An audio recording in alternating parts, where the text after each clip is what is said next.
نبی پاک صلی اللہ علیہ وسلم کے مدینے آنے سے پہلے ایک شخص تھا، عبداللہ بن ابی سلول اس کا نام تھا۔ تو مدینے والے لوگ اس کو اپنا پیشوا مانتے تھے، اوس بھی خزرج بھی، اس کی تاج پوشی بھی کی، بڑی اس کی منتا تھی۔ جب حضور آ گئے تو اس کا کاروبار بند ہو گیا۔ اب لوگ یہ نہیں سمجھتے کہ میں غلط ہوں، لوگ کسی کے مفادات کو ٹھیس پہنچتی ہے تو مخالفت کرنے لگ جاتا ہے۔ اب اس کے حالات جب خراب ہوئے تو اس نے پتہ کیا کیا، جھوٹ موٹ کا کلمہ پڑھ لیا۔ سمجھ آ رہی ہے باتوں؟ جھوٹ موٹ کا، اور منافقوں کا ایک ٹولہ اس نے تیار کر لیا جس کا قرآن مجید نے سورہ منافقون میں ذکر کیا۔ ایک جنگ کا موقع تھا، نبی پاک صلی اللہ علیہ وسلم تشریف لے گئے تو عبداللہ بن ابی سلول بھی چلا گیا۔ حضرت عمر فاروق رضی اللہ تعالیٰ عنہ کے ایک غلام تھے، وہ پانی لینے کنویں پہ گئے۔ ادھر سے انصار میں سے، چونکہ حضرت عمر کے غلام مہاجر تھے، انصار میں سے ایک شخص پانی لینے پہلے سے آیا ہوا تھا۔ پانی بھرنے میں کوئی اختلاف ہو گیا، جھگڑا ہو گیا، مار کٹائی تک نوبت آ گئی۔ حضرت عمر کے غلام نے کچھ چیز مار دی، اس شخص کو زخمی ہو گیا۔ اس نے پکارا، عبداللہ بن ابی سلول نے سمجھا کہ موقع اچھا ہے، دوڑا ہوا آیا اور آ کر اس نے کہا، انصار مدینہ بھاگ کے آؤ، جلدی آؤ، اور بڑے غلط جملے استعمال کیے۔ کہنے لگا اگر ان لوگوں کو تم اپنا بچا کچا کھانے کو نہ دیتے مہاجروں کو تو آج یہ تمہارے سر پہ نہ بیٹھتے۔ معاذ اللہ، ایسی باتوں پہ کہا کرے، بولے یہ روزمرہ کی گفتگو میں عادت بنائیں، کوئی ایسی بات کرنی ہو تو معاذ اللہ استغفر اللہ کہہ کے کرنی چاہیے۔ اس نے کہا کہ معاذ اللہ اب ان کو بچا کچا نہ دیں تو یہ ہمارے سر پہ نہ بیٹھتے۔ شور کیا اس نے۔ ہمارے ہاں بھی سیانے بندے پنچایت کے لوگ وہ کہتے ہیں تو اس برادری کے بچے سے ہی مار کھا ہے، پتہ ہی نہیں چلا، جا اسے مار کے آ، سر پھاڑا، یہ کار پھوڑ دے اس کا سر، اور دیکھ میں دیکھ لوں گا بعد میں جو ہوگا۔ یہ عقل مند لوگوں کے مشورے نہیں، یہ جاہل لوگوں کے مشورے۔ ناراض نہ ہونا، پر یہ نبی پاک صلی اللہ علیہ وسلم نے فرمایا ہے، حضور کا فرمان ہے۔ یہ کن لوگوں کا کام ہے؟ بول کے بتائیں، بول کے۔ پڑھے لکھے سیانے بندے اس طرح کے مشورے یہ بالکل نہیں دیتے، جاہلوں کا کام۔ پکارا، مہاجر سارے اکٹھے ہو گئے، انصار سارے آ گئے، اور جب انصار آئے تو مہاجرین کو بھی پکارا، مہاجر بھی آ گئے۔ اب وہ گتھم گتھا ہونے لگے تو کسی نے جا کے محبوب پاک کے کان میں کہا، یا رسول اللہ وہاں تو مہاجر انصار لڑنے لگے۔ وہ پرانی لڑائیاں پھر سے جاگ گئی ہیں۔ نبی پاک تشریف لائے، حضور نے وہاں لفظ بیان کیے، فرمایا یہ تم نے کیا جاہلوں جیسا کام شروع کیا ہوا ہے؟ یہ کون سا کام ہے؟ اللہ کرے ہم سب اس کام سے باز آ جائے، آمین تو کہنا۔ اور تو اس برادری دے منڈے کوئی مار کھائیں؟ برادری کیا ہوتی ہے؟ برادری تو تعارف کے لیے، اونچ نیچ کہاں سے آ گئی؟ کہا میرے رسول پاک علیہ الصلوۃ والسلام نے فرمایا تم جاہلوں جیسے کام کر رہے ہو۔ صلح کرائی، بات رفع دفع کرائی، لوگ چلے گئے، معاملہ ٹھنڈا ہو گیا۔ لیکن عبداللہ بن سلول نے کہا کہ میں یہ موقع خالی نہیں جانے دوں گا۔ پھر گیا وہ اور جا کے انصار مدینہ سے کہنے لگا، ایک دفعہ جا لینے دو مدینے، تم نے میری بات نہیں نہ سنی تو جو وہاں بڑے سردار بیٹھے ہیں ان سے بات کروں گا، اور معاذ اللہ ثم معاذ اللہ ہم ان بے عزت لوگوں کو مدینے سے نکال دیں گے، وہاں صرف عزت والے رہیں گے۔ یہ غلط جملے اس نے ادا کیے جس کو قرآن پاک نے سورہ منافقون میں بیان فرمایا ہے۔ اس نے یہ بات کی۔ ایک صحابی تھے حضرت زید رضی اللہ تعالیٰ عنہ، وہ سن رہے تھے، آ کے عرض کی، یا رسول اللہ صلی اللہ علیہ وسلم عبداللہ بن ابی سلول تو اس طرح کہہ رہا ہے کہ مدینے جا کے عزت والے دوسروں کو نکال دیں گے، اور تم اگر اپنا بچہ انہیں نہ دیتے تو معاذ اللہ آج یہ ایسا نہ کرتے۔ حضرت عمر نے بھی سن لیا، حضرت عمر نے بات سن لی، تلوار نکالی اور دوڑے۔ حضور نے بازو پکڑا، فرمایا کدھر جا رہے ہو؟ کہا یا رسول اللہ اگر آج سزا نہ دی تو کل اور بات بھی کرے گا، اور اگر آج ایک قتل ہو گیا تو باقی سیانے بن جائیں گے۔ یا رسول اللہ مجھے چھوڑے، میں ماروں گا۔ حضور نے فرمایا عمر چپ کر، وہ جھوٹ موٹ کا کلمہ پڑھتا ہے، لوگ کہیں گے کہ محمد ابن عبداللہ نے اپنے ساتھی مارنے شروع کر دیے۔ چپ کر، حوصلہ کر، صبر کر، دلیری کر۔ حضرت عمر کہتے ہیں میری حضور کے کہنے پر میں ٹھہر تو گیا، پر وہ میرے اندر جو آگ لگی ہوئی تھی ٹھنڈی نہیں ہو رہی۔ کہتے ہیں میں چپ تو کر گیا۔ نبی پاک علیہ السلام نے پوچھا عبداللہ بن نبی سلول سے تو نے یہ کہا ہے؟ کہنے لگا حاشا وکلا، میں نے بات ہی نہیں کی۔ ہاں، اب لوگ کہنے لگے کہ زید تو نوجوان ہے، تو یہ بوڑھا آدمی ہے، چلو صحیح کہتا ہوگا۔ حضور بھی خاموش ہو گئے۔ اللہ پاک نے قرآن مجید نازل فرما دیا، فرمایا اللہ نے سن لی ان کی بات جنہوں نے یہ کہا ہے، اور پھر لفظ بڑے حسین ہے، فرمایا یہ کہتے ہم عزت والے ہیں؟ نہیں، وَلِلَّهِ الْعِزَّةُ وَلِرَسُولِهِ وَلِلْمُؤْمِنِينَ، فرمایا عزت تو اللہ کے پاس ہے، اللہ کے رسول کے پاس ہے، اور عزت تو مومنوں کے پاس ہے، مومنین کے پاس عزت ہے۔ یہ قرآن پاک نے سارا مضمون بیان کر دیا کہ عبداللہ بن نبی سلول غلط کہتا ہے اور حضرت زید صحیح کہتے ہیں۔ حضور نے کچھ نہیں فرمایا، جا رہا ہے قافلہ۔ جب مدینے کی سرحد آ گئی نا، حدود مدینہ منورہ کی شروع ہوئی، تو عبداللہ کا اپنا بیٹا، اس کا نام بھی عبداللہ بن عبداللہ تھا، اپنا بیٹا اس کا بڑا مخلص جانثار غلام تھا میرے رسول پاک صلی اللہ علیہ وسلم کا، وہ تلوار لے کے مدینے کی حد پہ کھڑا ہو گیا اور کہنے لگا میرے باپ تو نے اتنی بے ایمانی کے لفظ کہے کہ میں ان کو نکال دوں گا؟ کہے اپنی زبان سے کہ میں ذلت والا ہوں، رسول پاک کو اللہ نے بڑی عزت عطا فرمائی، کہے ورنہ میں تیری گردن کاٹ دوں گا۔ بول، کہے حضور بھی عزت والے اور نبی پاک کے غلام بھی عزت، کہے اپنی زبان سے، کہے میرے رب کا یہ فرمان ہے وَرَفَعْنَا لَكَ ذِكْرَكَ، حبیب میں خود تیرے لیے تیری شانوں کو بلند فرما دوں گا۔ تو کہا تو دشمن ہو کے کہنے لگا میرے بیٹے مجھے معاف کر دے، مصطفیٰ تو بڑی عزتوں والے، ان کے غلام شانوں والے۔ جب بیٹا تلوار لے کے سامنے کھڑا ہوا، شہرت ہوئی، اب نبی پاک نے حضرت عمر کی طرف دیکھا، کہا عمر تیری بات صحیح تھی، اب جو ہوا یہ زیادہ صحیح تھا، وہ میں نے تجھے کہا حوصلہ کر، تدبر کر، وقت کا انتظار کر، یہ صحیح ہوا کہ وہ صحیح تھا۔ تو حضرت عمر فاروق کہنے لگے یا رسول اللہ میں گواہی دیتا ہوں آپ واقعی اللہ کے سچے رسول ہیں صلی اللہ علیہ۔ اتنی اچھی رائے، وقت فیصلہ کرتا ہے، تدبر سے چلے، دانائی سے چلے، علم پیدا کرے، بردباری۔ ہمیں کئی دفعہ سجدہ صاف کرنا پڑتا ہے، ہم جو کہتے ہیں بات اس کے الٹ نکل آتی ہے۔ ہم کسی شخص کے بارے میں کچھ تبصرہ کر بیٹھتے ہیں، کچھ عرصے کے بعد ہمیں پتہ چلتا ہے کہ وہ تو ایسا تھا ہی نہیں، ہم نے غلط بات کر۔ ہم بغیر تحقیق کے، بغیر تفتیش کے، حوصلہ نہ ہونے کی وجہ سے، صبر نہ ہونے کی وجہ سے ہم بہت سارے کام کر گزرتے ہیں، پھر ہمیں نقصان ہوتا ہے۔ اپنی زندگی میں حلم نہ چھوڑیں، حوصلہ نہ، لڑائیاں ہوتی ہیں نا گھروں میں، اس کی وجہ خامد ہوتا ہے، بیوی نہیں ہوتی۔ یہ بات گھر جا کے بتانا کہ آج انہوں نے کہا ہے۔ لڑائی کی وجہ کون ہوتا ہے؟ نہ بولو تسی، پر میں تے آنکھ ہی چھڑیا ہے، وہ تو ریکارڈ ہو گیا ہے۔ لڑائی کی وجہ کون ہے؟ جڑے باتیں لڑتے ہیں وہ کوندے ہی نہیں پے۔ وجہ کون بنتا ہے جی؟ کیوں بلا؟ اس لیے کہ نبی پاک صلی اللہ علیہ وسلم نے فرمایا عورت کی اگل آدھی ہے تو تیری تو پوری ہے نا، جس کا مطلب ہے لڑائی اگر بچ سکتی تھی تو مرد کی وجہ سے بچ سکتی تھی، گھر میں امن ہو سکتا تھا۔ کہتے ہیں یہ بڑی بیوقوف ہے، میری سنتی نہیں۔ تو میں نے کہا جو اس سے بحث کر رہا ہے وہ سیانا ہے؟ بولیں، جو بحث کر رہا ہے وہ عقل مند ہے؟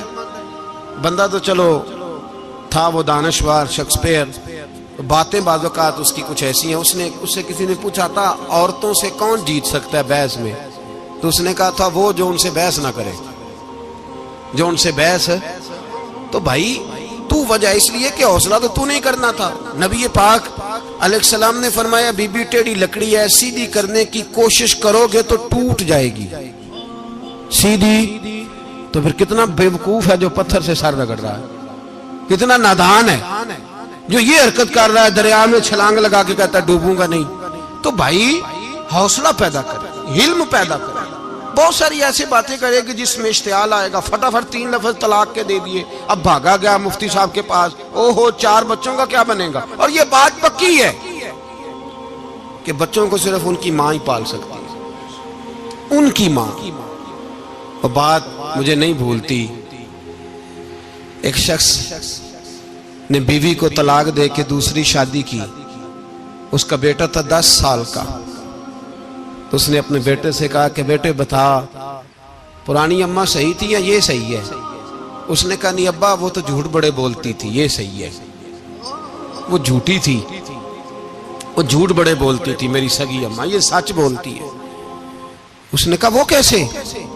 کہنے لگا اس لیے کہ میں کوئی شرارت کرتا تھا تو میری سگی اماں مجھے تھپڑ مارتی تھی اور کہتی تھی تجھے روٹی نہیں دینی، جا دوڑ جا گھر سے. تو میں دوڑ جاتا تھا تو جھوٹ بولتی تھی نہیں دینی، پھر آدھے گھنٹے کے بعد مجھے ڈھونڈنے لگ جاتی تھی، ڈھونڈ کے لاتی تھی، پھر میری منت کرتی تھی، پھر مجھے کہتی تھی نہ مجھے ستایا کر، پھر میرا ماتھا چومتی تھی، پھر میری مرضی کا کھانا بنا کے دیتی تھی، پھر میرے منہ میں لقمے ڈالتی تھی. جھوٹی تھی، پہلے کہتی ہے نہیں دینی پھر پیچھے بھاگتی ہے. یہ سچی ہے، میں شرارت کرتا ہوں تو تھپڑ مار کے نکالتی ہے، پھر میں منتیں کرتا ہوں پر روٹی نہیں دیتی، پیر پکڑتا ہوں نہیں دیتی. سچ بولتی ہے، اپنی بات پہ ڈٹ جاتی. او بھائی بچے اس کی ماں ہی پال سکتی ہے، تو نے 3 جملے کہتے سوچا ہی نہیں، تیرا کا گیا تو یہ تو نئی بیوی ملے گی، اور اس کا بھی کیا گیا، اس کو بھی شاید شوہر مل جائے. ان پھولوں کی پرورش صرف ان کا مالی کر سکتا ہے، دوسرا کر سکتا تو نے حوصلہ ہی نہیں کیا. ٹھیک ہے غلطی بیوی کی تھی پر تو مرد تھا نا، تیرے پاس تو دلیری تھی. فٹافٹی 3 طلاق کے جملے کہہ دیے. اور میرے رسول پاک علیہ السلام نے فرمایا جائز کام بڑے ہیں پر طلاق جائز تو ہے پر میرے رب کو پسند نہیں، اللہ کو پسند. تو نے مالی بگا دیا جس نے تیرے گھر کا باغ سینچنا تھا. تو بھائی یہ حوصلہ نہیں، درجنوں طلاقیں، 20 کیس، اور ابھی وہ شادی کے پورے کپڑے نہیں پہنے تو طلاق پہلے. اس کی وجہ یہ کہ حوصلہ نہیں، صبر نہیں، رضا نہیں، ہم احساس نہیں کرتے. اگر تو یہ سمجھ جائے کہ بس اللہ نے جو میرے لیے بہتر سمجھا مجھے دے دیا، صحیح ہے میری آزمائش ہے، کیا ہے کچھ ہے جو اس نے بہتر سمجھا مجھے اس نے، پھر تو سکھی ہو جائے، تیرے لیے جینا آسان ہو جائے، پھر تو بہت ساری پریشانیوں سے آزمائشوں سے دور ہو جائے. میرے نبی پاک علیہ السلام نے ہمیں حوصلہ کرنے کا حکم دیا، دلیری. 2-3 سال شاید پچھلے سال یا اس سے پچھلے سال حج کے موقع پہ نا ہمارے پاکستان میں تو بڑے بڑے انوکھے واقعات ہوتے ہیں نا، سننے سے کیا میں کہتا ہوں وہ عبرت کے لیے ہوتے ہیں. جعلی ویزے لگوا دیے حج کے کسی ایجنٹ نے، اللہ کے مہمانوں کو بھی لوگ لوٹ لیتے ہیں، معاذاللہ جعلی ویزے لگوا دیے. اور مزے کی بات یہ ہے کہ پاکستانی ایئرپورٹ سے گزر بھی گئے وہ ویزے والے، اور احرام باندھے لوگ جدے پہنچ گئے. 4 آدمی تھے، انہوں نے ویزا دیکھا تو کہا نقلی آپ کو واپس جانا پڑے گا. اگلی فلائٹ سے وہ لوگ واپس آئے. آپ مجھے بتائیے ان کی جب وہ چھوٹے چھوٹے کلپ آئے، میڈیا نے ان کی باتیں سنی تو ان کے آنسو نہیں تھمتے تھے. ایک آدمی احرام باندھ کے گیا ہے، معمولی سمجھتے ہیں آپ؟ میرے جیسا غریب آدمی کبھی اس نے ارادہ کیا اور مدینے جانے کا لیٹ ہو جائے تو کلیجہ پھٹنے کو آتا ہے. کچھ مجبوریاں پیروں میں آ جائے، نہ جا سکے تو پتہ نہیں کتنی توبہ کرنے کو دل کرتا ہے کہ کہیں غلطی تو نہیں ہو گئی، کوئی ایسی بات تو نہیں نکل گئی. یقین کریں طبیعت پریشان ہو جاتی، یار کوئی ایسا کام تو نہیں ہوگا جس کی وجہ سے یہ بات ہوئی. 4 آدمی لوٹ آئے، حالات خراب ہو گئے، لوگ رو رو کے قصے سناتے تھے. لیکن میرے رسول پاک علیہ السلام کا حوصلہ دیکھو. حضور کعبے کا بھی کعبہ، حضور مالک، حرم کے مالک مطلق، جن کے صدقے اللہ نے کعبہ کو بیت اللہ بنایا. حاجیو آؤ شہنشاہ کا روضہ دیکھو، کعبہ تو دیکھ چکے اب کعبے کا بھی کعبہ دیکھو. حضور 1400 صحابہ کو لے کے گئے عمرہ کرنے. مقام حدیبیہ پر پہنچے تو کافروں نے روک لیا، ہم عمرہ نہیں کرتے. تو اور میں خادم اور جو وارث و مالک ہیں 1400 صحابہ ہم نہیں عمرہ کرنے دیتے، واپس جائیے. صلح لکھی جا رہی ہے. صلح کی شرطیں کیا ہیں؟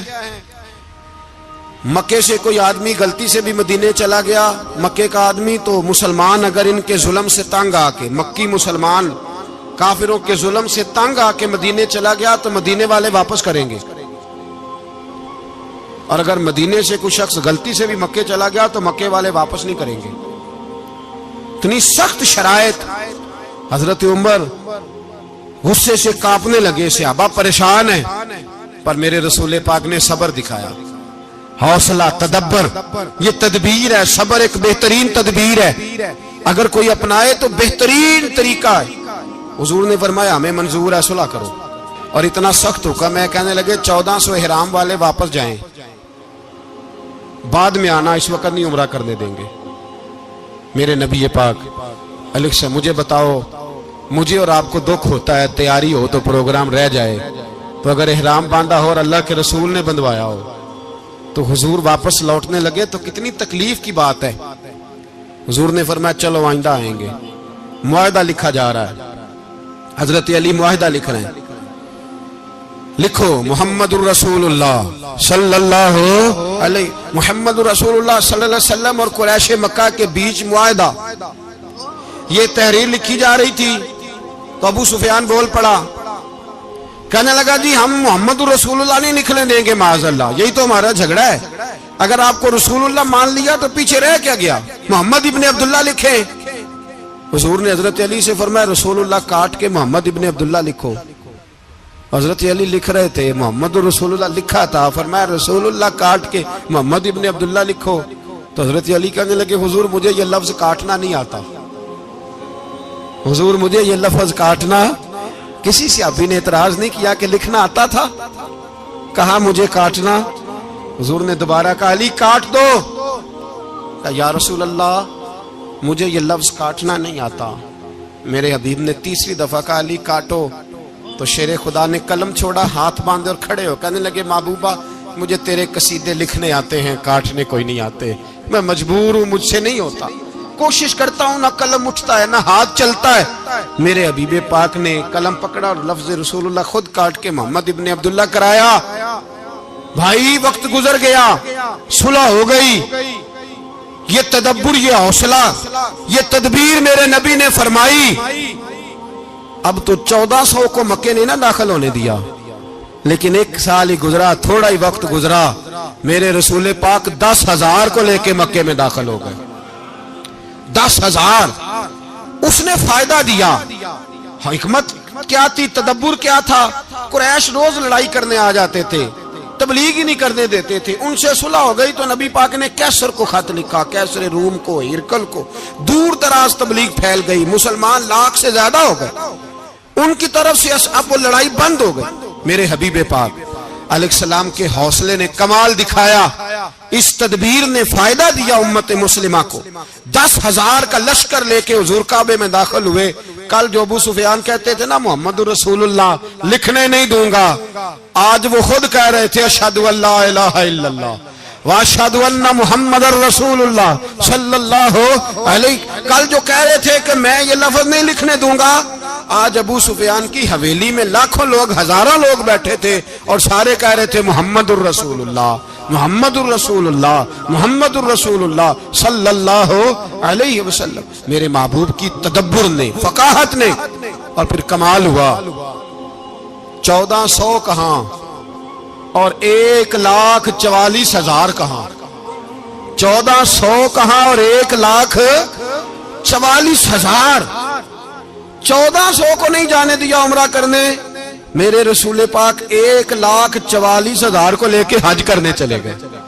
حضور نے حج کیا, ہر طرف لبیک لبیک کی صدائیں بلند ہوئی.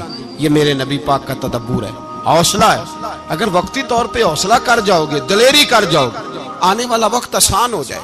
حوصلہ نہیں, صبر نہیں, سکون نہیں, 2-4 باتیں, یہاں تک کہ لوگ ابا جی کی بات برداشت نہیں کرتے, ایسے جملے کہہ دیتے ہیں جو دوبارہ پلٹ کے نہیں آتے. ماں کو لفظ نہیں بولتے, باپ کی روح تک چھلنی کر دیتے ہیں وہ جملے. لیکن لوگ اس وقت حوصلہ کرنے, اور ہم پنجابی لوگوں نے تو گنجائش ہی بڑی دے دی ہے. کہتے ہیں بچہ ہے جے ایک ہی ہے, ایک میں حوصلہ کرے کی ہے ماشاءاللہ. تو اگر جوان ہو گیا تو کہتے ہیں گرم خون ہے مکہ کم. اگر بوڑھا ہو گیا تو کہتے ہیں بوڑھوں میں حوصلہ نہیں ہوتا, نہ بچے میں نہ تو کس میں حوصلہ ہوگا؟ بولے کسی میں بھی نہیں. چھٹی سب کو فتویٰ مل گیا نا, یہ بچہ ہے جی, ابھی یہ تو بچہ ہے, آپ تو سیانے بیانے ہیں, یہ بچہ ہے. کمال ہو گئی ہے بھائی, کیا مطلب ہے بچہ ہے؟ بچے کو سارا پتہ ہے, ہر چیز اسے آتی ہے, حوصلہ کرنا ہی نہیں آتا. اور پھر کہہ دیا وہ تو گرم خون ہے. وہ کیا بات کرتے ہو, گرم خون؟ ابے کے گلے پڑ گیا گرم خون, اس کو کھڑا کرو نا ایس پی کے سامنے اور اس کو مار تھپڑ اس کے منہ پہ, تیرے گرم خون کا پتہ چلے. غریب کے یہ گلے پڑ گیا, اس کو کھڑا کرو ایس ایچ او کے سامنے, پھر پتہ چلے گا خون کتنا گرم ہے. وہاں بالکل چپ ہے, بالکل خاموش ہے. اور گرم خون اس کا صرف اماں کے لیے, جلال صرف رہ گیا اگر غریب گھر کی بیٹی بیاہ کے لایا تو صرف اس کے لیے. کوئی ایسی بات نہیں. ہم بڑے سیانے, ہمارا غصہ بڑا سمجھدار ہے, ہمارا وہ گرم خون بڑا سیانا ہے.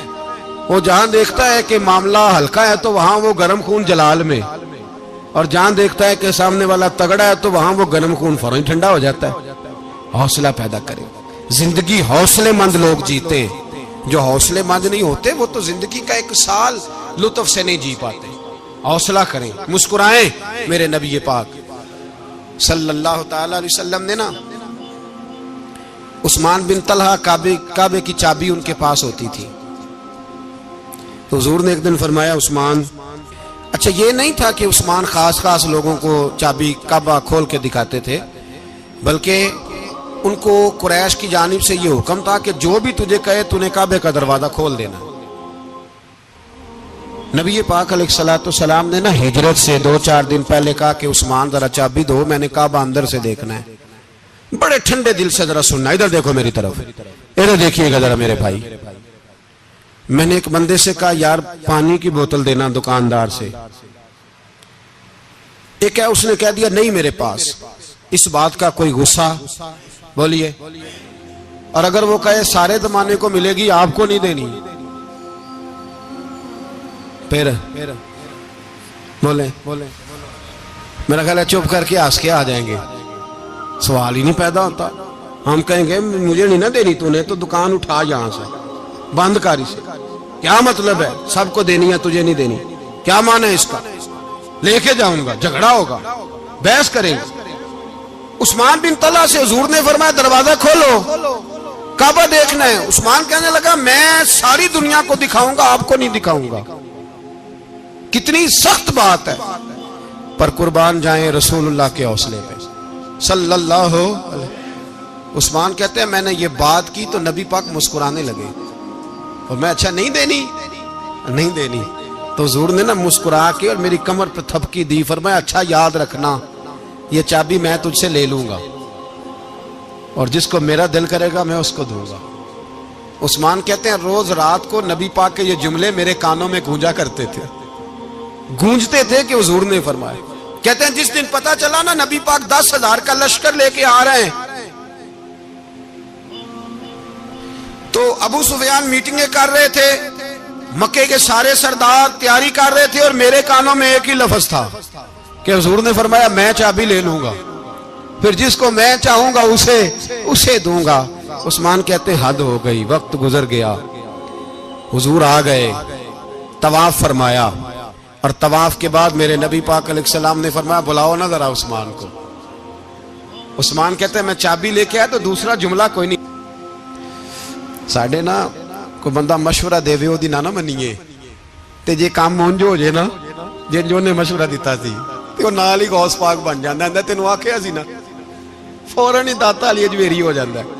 وہ کہندا تینوں پتہ نہیں میں کڈا ولی اللہ, تینوں میں آکھیا سی میں انج نہ کر, اور بندہ پریشان ہوتا ہے, کام الٹ ہو گیا, اور لاگوں آکھی جاندا ویکھو جی میں تے تانوں پہلوں ہی آکھیا سی. جی عجیب بات ہے, شیخ چلی کی طرح پیچھے پڑ جائے گا, میں نے تو پہلے ہی کہا تھا. او بس کر یار, اب تو خواجہ معین الدین اجمیری ہو گیا, بس کرو. مشورہ ہی ہوتا ہے, کسی کا مل جاتا ہے اور کسی کا نہیں لیا جاتا. فوری طور پہ بندہ اٹھ کے نا تو ولایت کی 4تھی سیڑھی پہ چڑھ جائے گا, کہے گا میں تو ابدال وقت ہوں, میں کتب دورہ ہوں, میں نے تجھے کہا نہیں تھا. اب بس کر یار. کئی دفعہ مشورے صحیح ہوتے ہیں, کئی دفعہ صحیح. بولیے نبی پاک صلی اللہ علیہ وسلم کی احد کے دن خواہش یہ تھی کہ اندر رہ کے لڑنا ہے. جوان صحابہ نے کہا باہر جا کے لڑائی کرنی ہے, حضور نے باہر جا کے جنگ کی. بظاہر مسلمانوں کو شکست ہوئی. حضور نے ایک دفعہ نہیں کہا کہ میں نے تمہیں کہا نہیں تھا اندر رہنا ہے, بس ہو گیا جو ہو گیا. اب اس میں فٹافٹ اگلے کو حوصلہ دو، کوئی عرض نہیں یار.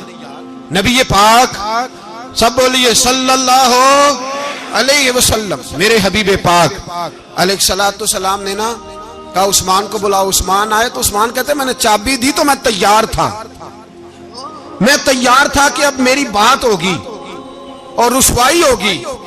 لیکن کہتے ہیں قربان جائیں مصطفیٰ نے تو یہ جملہ بھی نہیں کہا کہ میں نے تجھے کہا نہیں تھا، یہ بھی نہیں کہا. حضور نے چابی لی، کعبے کے بت صاف کیے، نماز پڑھی، واپس آئے. فرمایا عثمان میرا وعدہ تھا تیرے ساتھ کہ جس کو میں چاہوں گا چابی دوں گا، یہ لو چابی میں تجھے ہی دینا چاہتا ہوں، لے لو رکھ لو. عثمان کہتے ہیں وہ چابی نہیں میرے طرف آ رہی تھی، میری طرف ایمان آ رہا تھا. وہ چابی نہیں آ رہی، ایمان آ رہا تھا میری جانب. کہتے ہیں میرے ہاتھوں میں چابی آئی اور میری زبان پہ کلمہ توحید جاری ہو گئی. بھائی تدبر، حوصلہ، صبر، رضا. ہمیں تو ٹائم بھی نہیں گزارنا آتا. گھر کا ماحول، گھر کے اندر رہ کے لوگ دکھی ہیں، اس لیے کہ ہماری طبیعتوں میں حوصلہ نہیں، ایک منٹ کے لیے نہیں، ایک سیکنڈ کے لیے بھی ہم یہ برداشت نہیں کرتے کہ چلو تھوڑا انتظار کریں، وقت کو دیکھیں، موقع کو دیکھیں. میرے نبی پاک علیہ الصلوۃ والسلام پہ اتنی مصیبتیں آئیں کہ پہاڑ پہ آتی تو وہ ریزہ ریزہ ہو جاتے، لیکن کسی مقام پر بھی حضور علیہ الصلوۃ والسلام شکوہ کرتے نظر نہیں آتے. ہم غریبی کا رونا روتے ہیں، ہر چوتھا آدمی کہتا ہے بڑا غریب ہوں، لیکن میرے نبی پاک علیہ الصلوۃ والسلام نے چوتھے دن کھجور کھائی، سرکہ کھایا ہے اور موٹے بان کی چارپائی پہ آرام کیا. حضرت عمر نے کہا حضور کتنی تکلیف ہے؟ فرمایا عمر کوئی تکلیف نہیں، تھوڑا سا تو وقت ہے، جنت میں جائیں گے، ساری نعمتیں اللہ نے ہمارے لیے تیار کی ہوئی ہے. راضی بالرضا، راضی بالرضا، کوئی کسی قسم کا مسئلہ نہیں. ہمیں آزمائشیں آتی ہیں، تکلیفیں آتی ہیں، بیماریاں آتی ہیں، لوگ چھوٹی چھوٹی بات پر پریشان ہو جاتے ہیں، ذرا ذرا سی بات پر شکوہ کرتے ہیں. میرے رسول پاک علیہ السلام نے فرمایا جب میرا رب کسی کو بیمار کرتا ہے تو 2 فرشتوں کو بھیجتا ہے، جاؤ میرے بندے کی تیمارداری کر کے آؤ. اللہ اکبر، خود رب بھیجتا ہے، جاؤ میرے بندے کی. تو مجھے بتائیے جب اللہ بھیجے تو پھر تندرست خوش نصیب ہوا کہ بیمار؟ جی تندرست پھر خوش نصیب کون ہوا؟ میرے نبی پاک صلی اللہ علیہ وسلم نے فرمایا رب 2 فرشتے بھیجتا ہے، فرماتا ہے پتہ کر کے آؤ میرے بندے کا اس کا کیا حال ہے، حالانکہ اللہ سارا ہی جانتا ہے. فرشتے آتے ہیں، واپس جاتے ہیں، رب کریم پوچھتے ہیں بتاؤ میرا بندہ کیا کہتا تھا؟ اللہ تجھے سارا ہی پتہ ہے، پر ہم سے پوچھتے تو بتا دیتے ہیں. وہ یہ کہتا تھا کہ میں اپنی رب کی رضا پہ بڑا ہی راضی ہوں. وہ تیری حمد کر رہا تھا، تیری تعریف کر رہا تھا، تیرا شکر کر رہا تھا، تیرے لیے کلمات حمد بیان کر رہا تھا. تو میرے نبی پاک علیہ السلام فرماتے ہیں، اللہ فرشتوں سے فرماتا ہے سنو پھر اگر میں اپنے بندے کو اس بیماری میں شفا دوں گا تو اس تندرستی سے زیادہ اچھی تندرستی دوں گا جو پہلے اسے عطا کی ہوئی تھی، پہلے سے اچھی صحت دوں گا. اور اگر اسے اس بیماری میں موت دوں گا تو پھر مرتے ہی اس کے لیے میں جنت کا فیصلہ فرما دوں گا. بھائی جب تو راضی بالرضا رہتا ہے، راضی بالرضا، بڑی سادی سی بات ہے بھائی. آپ گھر گئے روٹی مانگی تو اگر کسی نے کہا نا کہ اتنی تھکاوٹ ہے ٹائم پہ آیا کریں اس وقت، تو روٹی تو وہ بھی مل گئی پر اس میں لذت، وہ سکون نہیں، وہ سکون نہیں. میری اماں جی سالن پکا کے رکھ لیتی تھی تو روٹی جب بھی کوئی مانگتا تھا تو تازی بنا کے دیتی تھی، ان کی طبیعت تھی. تو میں اکثر ان سے کہتا کہ اماں جی پکا کے رکھ دیا کرو. تو کہتے تمہیں خوشی نہیں ہوتی جب تمہاری اماں تازی پکا کے دیتی ہے؟ خوشی ہوتی ہے، طبیعت میں خوشی ہوتی ہے. ان کا مزاج تھا، ذوق تھا، تو ہم سمجھتے تھے یار یہ بڑی سعادت کی بات. تو آپ گھر گئے رات کو تو گھر والوں سے کہا روٹی، تو فوراً اٹھے فوراً، اور انہوں نے کھانا تازہ بنایا اور ساتھ یہ بھی کہا باہر سے نہ کھایا کرے بندہ بیمار ہو جاتا ہے. کتنی ٹھنڈک پہنچتی ہے آدمی کے دل کو، سکون ملتا. تو بھائی بیماری تو آپ نے کاٹ لی لیکن ساتھ کہو ہو بڑا بیمار ہوں، میں نے تو اتنے گناہ بھی نہیں کیے، ظلم بھی نہیں کیا، کسی کو کچھ بھی. اب بیماری تب بھی کٹ گئی پر بڑی آزمائش، مریض ڈاکٹر کے گلے پڑ رہا، اس کے لواحقین جھگڑے کر رہے، بیماری وہ بھی کٹ گئی. اور ایک بیمار وہ ہے جو چارپائی پہ لیٹا ہے اور کہتا ہے جس طرح میرا اللہ راضی اسی طرح میں بھی راضی. تو بیماری اس کی بھی کٹ گئی. حضرت یونس علی نبینا علیہ الصلوۃ والسلام نے ایک دن حضرت جبریل امین ملنے آئے تو جناب یونس علیہ السلام کہنے لگے اے جبریل اللہ کے نیک بندوں میں جو اللہ کو اس وقت سب سے زیادہ پسند ہے نبیوں کے بعد، توجہ کرنا بات پر، جو سب سے زیادہ اللہ کو پسند ہے نبیوں کے بعد ولیوں میں، اور سب سے زیادہ اللہ جس کو اللہ کی بارگاہ میں عبادت گزار لکھا جاتا ہے، میری اس بندے سے ملاقات کرا۔ تو حضرت جبریل نے جناب یونس علیہ السلام کو ساتھ لیا تو ایک شخص کے پاس پہنچے جو آنکھوں سے اندھا تھا، دونوں ہاتھ اس کے سلامت نہیں تھے اور پورے جسم میں پیپ جاری تھی، ریشہ تھا۔ جب جا کے السلام علیکم کہا نا حضرت یونس نے، اس نے وعلیکم السلام کے بعد پہلا لفظ پتہ کیا کہا؟ اس نے کہا یا اللہ تیرا شکر ہے، یا اللہ تیرا، آپ بھی ادا کریں اللہ کا شکر، یا اللہ تیرا، اللہ تیرا شکر ہے۔ تو حضرت یونس علیہ السلام کہنے لگے تو شروع سے اس طرح کا ہے، نابینا بھی اور ہاتھوں سے معذور بھی اور سارا جسم شروع سے؟ تو بڑے ہی خوبصورت لفظ اس بیمار نے کہے، کہنے لگے نہیں حضور میں بالکل ٹھیک ٹھاک تھا، جب تک میرے رب نے چاہا کہ یہ دنیا کو دیکھے تو تب تک اس نے مجھے آنکھیں دیں، اور جب اس نے چاہا کہ اب اس کا دیکھنا بہتر نہیں تو اس نے واپس لے لی۔ تو یا اللہ تیرا شکر ہے، اللہ تیرا شکر ہے۔ پھر کہا جب تک اس نے چاہا کہ میرے ہاتھ رہے تب تک رہے، جب اس نے چاہا کہ میرے لیے بہتر نہیں تو اس نے لے لیے، تو یا اللہ تیرا شکر ہے۔ جب تک اس نے چاہا کہ میرا جسم صحیح و سلامت رہے تو رہا، اور جب اس نے چاہا کہ میرے لیے بہتر نہیں تو مجھے بیمار کر دیا، تو یا اللہ تیرا شکر ہے۔ تو حضرت یونس علیہ السلام کہنے لگے جبریل واقعہ یہ اللہ کا سب سے زیادہ شکر گزار بندہ ہے، سب سے زیادہ عبادت گزار بندہ ہے، سب سے زیادہ۔ میرے نبی پاک علیہ السلام نے فرمایا میرا مومن ہر حال میں ہی نفع میں ہے، نعمت ملے تو شکر کر کے نفع، مصیبت آئے تو صبر کر کے نفع، اپنی زندگی میں تحمل، بردباری، علم پیدا کرے، حوصلہ پیدا کرے۔ ہر آنے جانے والے شخص کے مزاج کے مطابق اسے نہ ملے، اپنا مزاج صحیح رکھے، اپنی طبیعت کے مطابق اپنے ماحول کو برقرار رکھیں۔ علم کے ساتھ گزارا کرو گے تو رشتہ داروں سے بھی بنی رہے گی، دوستوں سے بھی بنی رہے گی، ہر ایک سے تعلق رہے گا۔ اور اگر آپ کے اندر یہ حوصلہ نہیں تو پھر سارے معاملات پریشانی کا شکار ہو جائیں گے۔ یہ تو آج کا مضمون تھا۔ ہمیں نا لوگ مشورہ دیتے ہیں، کہتے ہیں پیر صاحب درویشوں کو سیاست کی بات نہیں کرنی چاہیے، دیتے ہیں نا مشورہ لوگ، جی تھوڑا تھوڑا بول دیں، تھوڑا تھوڑا دیتے ہیں نا۔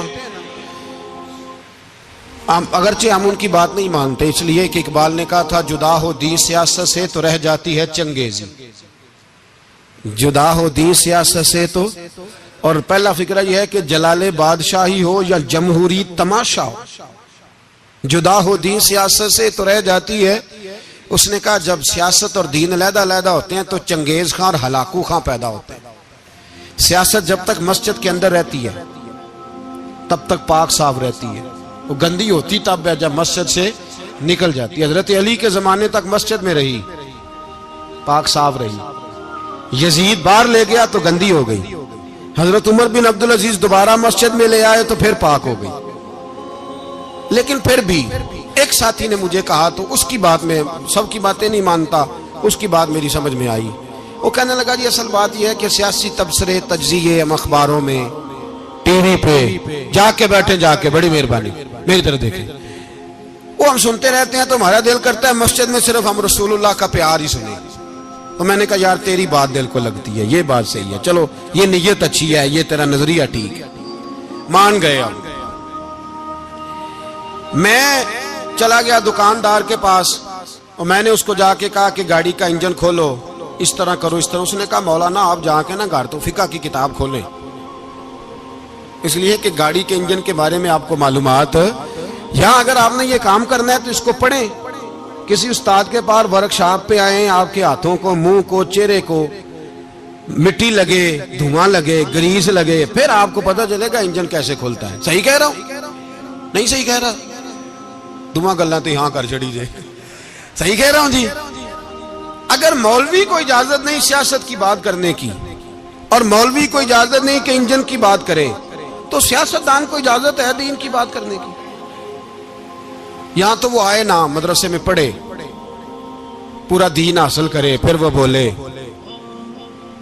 تو پھر تو ٹھیک ہو گیا، لیکن جب اسے سورۃ اخلاص بھی سیدھی نہیں آتی تو فتوے دینے کی اس کو ضرورت ہے کوئی؟ بولے نا یار، کیوں چھیڑتے ہیں سیاست؟ ہم نہ پچھلے جمعے جلوس نکالنا چاہ رہے تھے ختم نبوت کی ترمیم کے حوالے سے، حکومت وقت نے کہا کہ ہم واپس لیتے ہیں، تو میرے بہت سارے دوستوں نے کہا جی نکالنا چاہیے، انہوں نے کیا کیوں؟ میں نے کہا یار لوگوں کو بھی پریشان نہیں کرنا چاہتے، ہماری اپنی سڑکیں ہیں، کسی کو بس ٹھیک ہے، انہوں نے واپس لے لی تو بات ختم ہو گئی، ہم مان گئے، تسلیم کر لیا۔ اتنا ہمارا مطالبہ ہے کہ اس آدمی کو ضرور سزا دو جس نے یہ ترمیم کی ہے، لیکن ہم نہیں کرتے، کوئی نہیں نکلے، نہیں نہ نکلے بولے ہیں۔ تو وزیر قانون صاحب کو کیا مصیبت بنی ہوئی ہے نیا فتویٰ دینے کی؟ کہ ہے کوئی شوق انہیں دینا چاہیے فتویٰ؟ کہتے نہیں مرضیوں میں ہمارے درمیان تھوڑا ہی فرق ہے۔ مجھے یوں لگتا ہے کہ یہ جان بوجھ کر کوئی نہ کوئی ایسی شرارت کرتے ہیں جس سے لوگ اشتعال میں رہیں، جان بوجھ۔ حلم، حوصلہ، صبر ذات کے بارے میں تو ہے، لیکن اگر کوئی رسول پاک کی بے ادبی کرے تو پھر حوصلے کی بات ہے ہی نہیں، پھر تو جہاد کی بات ہے۔ اور میں دیانتداری سے مسجد میں باوضو بیٹھ کر جمعے کے دن مشورہ دیتا ہوں حکومت کو اور وزیر قانون کو مشورہ دیتا ہوں کہ نہ فرعون کی حکومت ساری زندگی رہی، نہ نمرود رہا، نہ جاج بن یوسف رہا، نہ یزید رہا، اور یار درباری بن کے حکمرانوں کی چاپلوسی کرتے کرتے تم یہاں تک آ گئے ہو کہ اب نبی پاک کی عزت کو ہاتھ ڈالنا شروع کر دیا ہے۔ اور آپ یقین کریں سیاسی جماعتوں کا اتنا برا حال ہے کہ ان کے لیڈر کے بارے میں کوئی بات کرے تو پاگل ہو جاتے ہیں یہ احتجاج کر کر کے۔ اور اس نے ڈائریکٹ کہہ دیا کہ ختم نبوت کا مسئلہ ہی کوئی نہیں، جو دین کی بنیاد ہے، کسی کو پرواہ نہیں۔ مجھے تو ان لوگوں کی فکر ہو رہی ہے جن لوگوں نے انہیں ووٹ دیے ہیں، وہ اللہ کو کیا جواب دیں گے۔ اور یہ اللہ ماشاءاللہ ساری سیاسی جماعتیں اس طرح کی۔ اور میرا وزیر قانون صاحب کو بھی مشورہ ہے کہ زندگی بڑی تھوڑی ہے، بڑی تھوڑی، اللہ سب کو معاف کرتا ہے، اپنے رسول کے غداروں کو معاف نہیں کرتا۔ اور یہاں تمہاری گاڑیوں پہ جھنڈے لگے ہوئے ہیں، وہاں بھی تمہارے جھنڈے لگیں گے، پر اس لیے لگیں گے کہ یہ غدار ہیں ناموس رسالت کے، یہ جھنڈے لگیں گے۔ شرم کرو اور ڈر جاؤ، بس کر دو، تمہارے منہ میں اب دانت پورے نہیں رہے۔ کوئی شوگر کا مریض ہے تو کوئی بلڈ پریشر کا، تو کوئی ہارٹ کا، تو کوئی کینسر کا۔ شرم کرو اور اپنی قبر کی بھی تھوڑی سی فکر کرو۔ بتاؤ پاکستان کے کتنے صدر گزرے، وزیر اعظم گزرے، تو ان کی قبریں کہاں ہیں؟ کوئی جاتا ہے ان کی قبروں پہ؟ کسی کو خبر ہے؟ کیوں اپنے لیے جہنم کٹھی کرتے؟ سارا کچھ دنیا داری رہ گئی ہے، سارا کچھ صرف یہی رہ گیا۔ حضرت ابو بکر سردار تھے، حضرت عمر سردار تھے قبیلے، حضرت عثمان سردار تھے، انہوں نے سرداریوں کو ٹھوکر مار کے رسول اللہ کے قدموں میں بیٹھنا پسند کی، سرداریاں چھوڑ کے غلام بن گئے۔ تم سرداریاں بچانے کے لیے رسول اللہ کی غداری کرتے ہو، شرم نہیں آتی؟ اور قوم شکوہ ہے مجھے ان لوگوں سے جو مولوی تو کہہ دیتے ہیں تو سیاست نکار، اور کسی سیاست دان کو منع نہیں کرتے کہ جب تجھے سورت فاتحہ بھی نہیں آتی تو تجھے کس نے اجازت دیا اتنی بڑی بات؟ اور میں نے پچھلے سے پچھلے جمعے بھی کہا تھا، پھر کہتا ہوں اور آن دی ریکارڈ کہتا ہوں، مرزائی کل بھی کافر تھے، آج بھی کافر، اور قیامت تک، اور جو ان کے کفر میں شک کرے وہ بھی، اور پکا بے ایمان ہے، کافر ہے۔ وہ وزیر قانون ہو یا صوبائی ہو یا وفاقی ہو، من شک فی کفر ہی فقط کفر، جو مرزائی کے کفر میں شک کرے وہ بھی کافر ہے۔ ہمارے رسول آخری رسول ہے، ہم کسی کو یہ اجازت نہیں دیں گے کہ وہ ختم نبوت میں رکھڑا ڈالنے کی کوشش کرے، ہم کسی کو یہ اجازت ہے۔ اور تم نے قوم کو لوٹا، لوٹتے رہو، اب ایمان پہ ڈاکے تو نہ ڈالو۔ تمہیں دولت لوٹ کے پیٹ نہیں بھرا، اب ایمان لوٹنا شروع کر لیا ہے۔ تمہارا فیکٹریاں لوٹ کر، قومی خزانہ لوٹ کر پیٹ نہیں بھرا، بھائی مانو اب دین بیچ کر اپنی حکومتیں پکی کرو گے۔ اور وہ لوگ بھی تیار ہو جائیں جو ان بے ایمانوں کو منتخب کرتے ہیں، ان سے بھی سوال کرے گا ختم نبوت کا موضوع قیامت کے دن کہ تم بتاؤ، ان کو سپورٹ کرتے تھے جو رسول اللہ صلی اللہ علیہ وسلم کے بعد بھی کسی نبی کو نبی ماننا درست جانتے تھے۔ شرم آنی چاہیے، خیال ہونا چاہیے۔ اور میں نے کہا کہ ہمارا دل نہیں چاہتا آپ یقین کریں. ہمیں شوق ہے جلوس نکالنے کا، تمہارے خلاف باتیں کرنے کا. تم نے روز تھرمامیٹر نکالا ہوتا ہے، چیک کرتے ہو کہ ایمان کتنا ہے کتنا نہیں ہے. یہ پاکستان اگر صوبہ سندھ ہے تو حضرت عبداللہ شاہ غازی کا ہے، اگر بلوچستان ہے تو حضرت بابا عبد الرحمان کا ہے، اور اگر پشاور ہے تو وہ صوفیاء کا ہے، اور اگر یہ دھرتی پنجاب ہے تو یہ داتا علی اجویری کی ہے، یہ بابا فرید الدین کی ہے.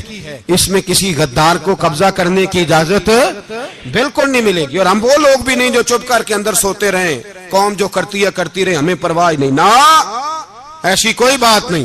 کوئی بندہ نہ سمجھے کہ انہیں ہوش نہیں، انہیں پتہ نہیں. ہمیں سارا کچھ ہی آتا ہے. پھر اگر کل کو کوئی ممتاز قادری پیدا ہو گیا تو شکوہ نہ کرنا. کل کو کوئی پھر سے عامر چیمہ نکل آیا تو شکایت نہ کرنا، یاد رکھنا.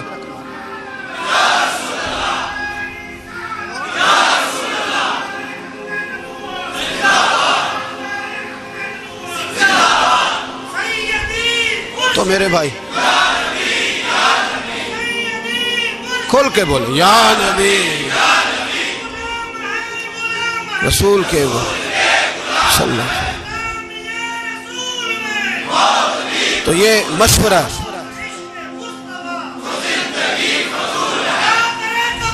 جزاک اللہ. تو یہ تمہیں مشورہ ہے.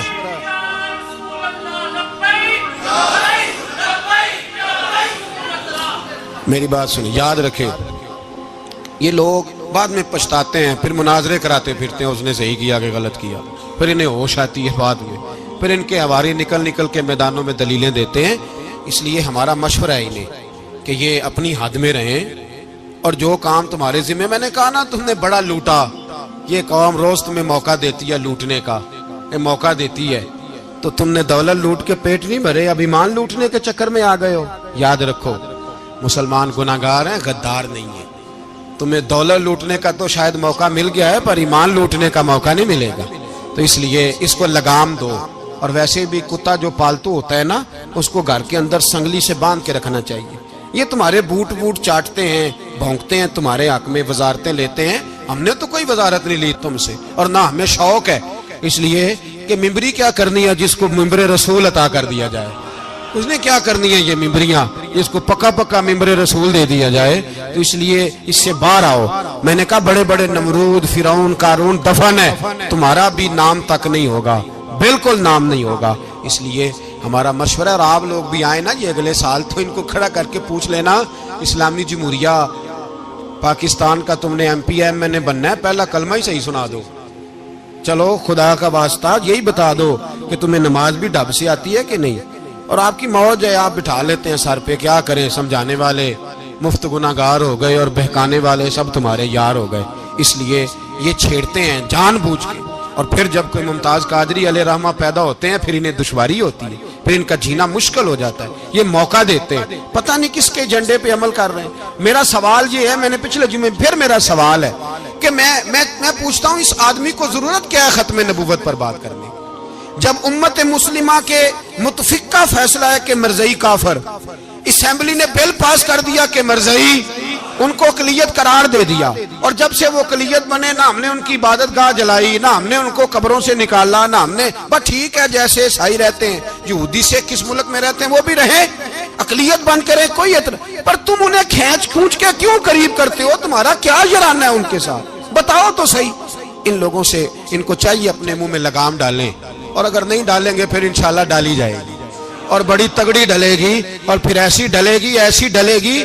سلمان تاثیر جب مرا تھا نا تو 5-5 لاکھ روپیہ مولویوں کو آفر کی جنازہ پڑھاؤ، 5-5 لاکھ روپیہ چھوٹے چھوٹے مولویوں کو. اور داتا صاحب کی مسجد کے خطیب بھی صوبائی جو تھے، وہ خطیب تھے، ملازم تھے، انہوں نے کہا کہ ایمان نہیں بیچنا، نکالنا نوکری سے تو نکال دو. اور بادشاہی مسجد کا مولوی جس کا پتہ نہیں چلتا، کبھی کدھر چلا جاتا ہے کبھی کدھر، یہاں تو وہ بھی کھڑا ہو گیا. اس نے کہا نا، ایمان نہیں بیچنا. گورنر ہاؤس کی مسجد کا امام کہنے لگا کہ بخشا جانا نہ جانا یہ تو رحمت الہی کا معاملہ ہے، پر اتنا گندا جنازہ نہیں پڑھنا، اتنا گندا جنازہ نہیں ہم پڑھیں گے. مرنے کے بعد تمہارے جنازے نہیں پڑھے جاتے، تمہاری قبریں خراب ہوتی ہیں. کدھر ہیں تمہاری دولتیں؟ اور وہ مولوی آج تک پتہ ہی نہیں کدھر گیا جس نے اس غلیظ کا گندا جنازہ پڑھایا. تو بھائی اپنی قبر اشر کو جب جہاں تمہارے جنازے نہیں پڑھے جا رہے تو وہاں تمہارا کیا حال ہوگا. اس لیے ان لوگوں کو چاہیے کہ اپنی زندگی اس طرح گزاریں کہ کچھ نہ کچھ منہ لے کے سرور کائنات کے پاس چلے جائیں، ورنہ ایسا نہ ہو کہ یہاں بھی پھٹکار اور وہاں بھی پھٹکار. اس لیے ہمارا مطالبہ ہے حکومت سے کہ شرم کرو اور ایسے بے ایمانوں کو، کالے ناگ جو تم نے بھرتی کیے ہوئے، ان کو نکالو، اور اگر تعریفیں کروانی ہو، تلوے چٹوانے ہو تو اندر کمروں میں ان سے چٹوا لیا کرو. ان سے کہو کہ یہاں ہماری نوکری کرو، باہر نکل کے رسول اللہ صلی اللہ علیہ وسلم کے دین کے بارے میں گفتگو نہ کرو. اس لیے کہ اللہ تبارک و تعالیٰ نے اس دین کے اندر بڑا حسن اور بڑا جذبہ رکھا ہوا ہے، بڑا وقار ہے. ہمارا مطالبہ ہے حکومت سے کہ ختم نبوت کے مسئلے پر کوئی سیاستدان گفتگو نہ کرے. آپ تائید کرتے ہیں اس بات کی؟ اس پر کوئی سیاستدان کوئی گفتگو. ہمارے پاس بڑے تماشے ہیں سیاست کرنے کو، باقی تماشوں پہ سیاست کرو. یہ رسول اللہ کی ناموس کا معاملہ ہے، یہ چھیڑنے کی تمہیں اجازت. مجھے سمجھ نہیں آتی یار، جب بات ختم ہو گئی، اسمبلی نے بل واپس لے لیا، تو صوبائی وزیر قانون کو آخر تکلیف کیا ہے؟ آپ کے پاس جواب ہے کوئی اس بات کا؟ بات ختم ہو گئی، ہم نے جلوس نہیں نکالا، چھوڑ دیا، خاموش ہو گئے. علماء نے میٹنگیں بلائی تھی، کینسل کر دی، ٹھیک ہے جی بات. اب دوبارہ سے کیوں چھیڑتے ہو؟ پھر کہتے ہیں احتجاج ہوتا ہے، شور ہوتا ہے. تم خود ایسی حرکتیں کرتے ہو جس سے افراتفری پیدا ہوتی ہے. یہ ملک رسول اللہ کے نام پہ بنا ہے اور قیامت تک یہاں وہی ہوگا جو میرے رسول پاک صلی اللہ علیہ وسلم کی رضا ہوگی، اور نبی پاک کے قانون کے خلاف کوئی قانون یہاں چل سکتا؟ اللہ ہمیں سمجھنے کی توفیق عطا فرمائے.